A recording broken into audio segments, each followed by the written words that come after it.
ನಮಸ್ತೆ ಎಲ್ಲರಿಗೂ, welcome to another mini vlog. ನಮ್ಮ ಮನೇಲಿ ಗೌರಿ ಗಣೇಶ ಹಬ್ಬನ ಹೇಗೆಲ್ಲ ಸೆಲೆಬ್ರೇಟ್ ಮಾಡ್ಕೊಂಡ್ವಿ ಅನ್ನೋದು ನಿಮ್ಮ ಹತ್ರ ಶೇರ್ ಮಾಡ್ಕೊಳ್ತೀನಿ.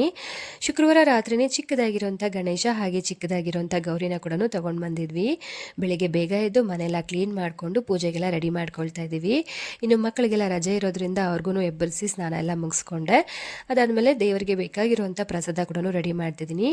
ಕಡುಬು ಮತ್ತು ಚಿತ್ರಾನ್ನ ಮಾಡಿದ್ದೆ. ಚಿತ್ರಾನ್ನ ಬೆಳಿಗ್ಗೆ ಬ್ರೇಕ್ಫಾಸ್ಟ್ಗೂ ಆಗುತ್ತೆ ಅಂತ ಅಂದ್ಬಿಟ್ಟು ಇವೆಲ್ಲ ಮಾಡಿ ನಾನು ಪೂಜೆ ಮಾಡೋ ಅಷ್ಟೊತ್ತಿಗೆ 11 ಗಂಟೆ ಆಗಿಬಿಟ್ಟಿತ್ತು. ಸರಿ, ಪೂಜೆ ಮುಗಿಸ್ಕೊಂಡು ದೇವಸ್ಥಾನಕ್ಕೆ ಕೂಡ ಹೋಗಿ ಕಂಕಣ ಎಲ್ಲ ಕಟ್ಕೊಂಡು ಮನೆಗೆ ಬಂದ್ವಿ. ಮನೆಗೆ ಬರೋ ದಾರಿಯಲ್ಲಿ ಪ್ರಸಾದ ಕೂಡ ಕೊಟ್ಟಿದ್ರು. ಬೆಳಿಗ್ಗೆ ಏನು ಬ್ರೇಕ್ಫಾಸ್ಟ್ ನಾನು ತಿಂದಿದ್ದಿಲ್ಲ, ಮಧ್ಯಾಹ್ನ ಅದೇ ಆಗೋಯ್ತು ಲಂಚ್ ಎಲ್ಲ. ಸರಿ, ಮಕ್ಕಳ ಕೈಯಲ್ಲೂ ಪೂಜೆ ಮುಗಿಸ್ಕೊಂಡು ಮಧ್ಯಾಹ್ನ ಊಟಕ್ಕೆ ನಾನು ಕಡಲೆಕಾಳು ಮತ್ತು ಬಾಳೆಕಾಯಿ ಎಲ್ಲ ಹಾಕಿ ಮಸಾಲೆ ಹಾಕಿದ್ದೆ. ಚಪಾತಿ ಕೂಡ ಮಾಡಿದ್ದೆ. ಸಾಯಂಕಾಲ ಕೂಡ ತುಂಬ ಚೆನ್ನಾಗಿ ಪೂಜೆ ಮುಗಿಸ್ಕೊಂಡ್ವಿ. ನಮ್ಮ ಮನೆ ರೋಡಲ್ಲಿ ಗಣೇಶ ಕೂಡ ಕೂರಿಸಿದ್ವಿ.